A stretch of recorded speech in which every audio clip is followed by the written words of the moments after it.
Hi, I'm Donna Jakunis. In this video, we're going to look at the border for the Hemisphere half pie shawl. But first, I want to show you some options for doing borders. Sometimes I do the border of a shawl, like this one, in garter stitch when I did the body of the shawl in stockinette, just to create a different texture. You can do that pretty much whenever you want, because garter stitch is even stretchier than stockinette, so there's almost no time when you can have a problem switching from stockinette to garter for the border of a shawl. This is my Vent Horizon pie shawl, and the body's mostly worked in stockinette, of course lace, but there's pearl rows if it was worked back and forth, but since this one's worked in the round, there's every other row is a plain knit round. Put a couple of pearl rounds in here just for texture, but here I worked the border also in stockinette stitch.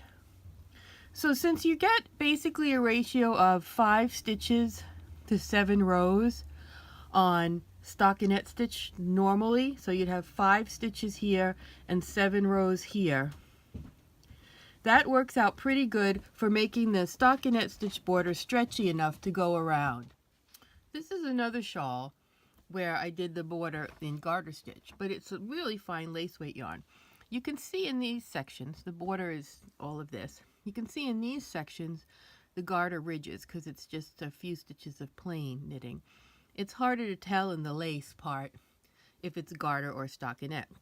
The body of this shawl is a combination of stuff, so it has a lot of this stockinette kind of things, but there's also columns of pearls in between the stitches, so it makes it a really more interesting pattern in a way, but you have to pay a lot more attention. But anyway, you have those options. So on the Hemisphere pie shawl, you can do whatever you want. I did mine with garter stitch, and the chart here, show you, the chart here is what we're going to be looking at. If you look at row 1 and you look at the number of stitches across, you'll see that it has 13 stitches. But the pattern tells you to cast on 11 for the border. And that's because we have these 2 yarn overs with no decreases matching them. So when we start this row, we're going to have 11 stitches. And when we finish it, we're going to have 13. So this is the little sample I'm using. You, of course, would have your whole shawl, but here's a piece that's got the garter edging.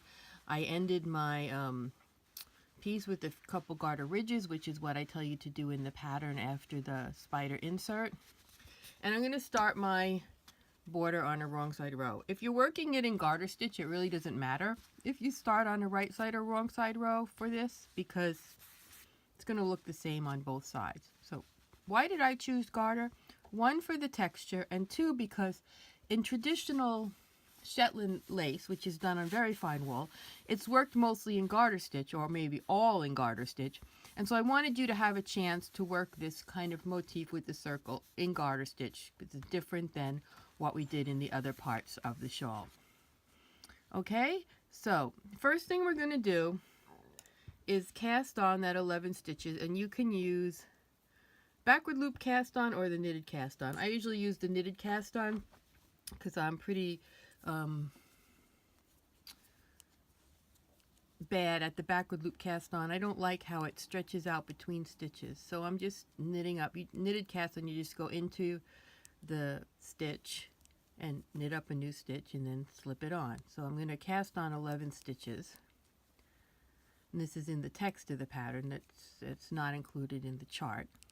So we're going to cast on 11 stitches, and you notice I am on the wrong side. So let's see, what did I have here? 1, 2, 3, 4, 5, 6, 7, 8, 9,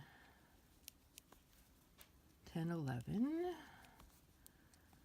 And then you'll notice that this starts on a right side row with a 1 over here. And we're on a wrong side row.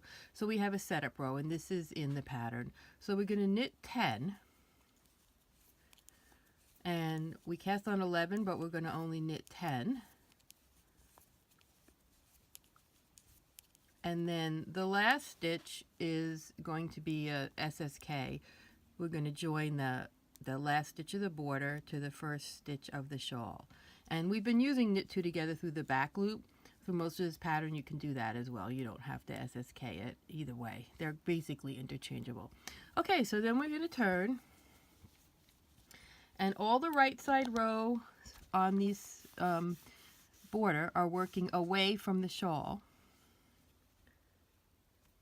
And they have the lace patterning. So first thing we do is with the yarn in front, we slip one purlwise, and then we follow the instructions. So knit one, knit two together, yarn over, knit one, yarn over, SSK or knit two together through the back loop. Your choice as you've been doing. It really won't show up on the garter stitch. And then we have knit one, yarn over, knit one, yarn over, knit two. So we've worked out away from the shawl body. And now the wrong side rows are all the same as the setup row, except the number of stitches is different. So we're going to knit all the way to the last stitch of the border and then join it to the next stitch of the shawl. All the wrong side rows are that way until we get to the top.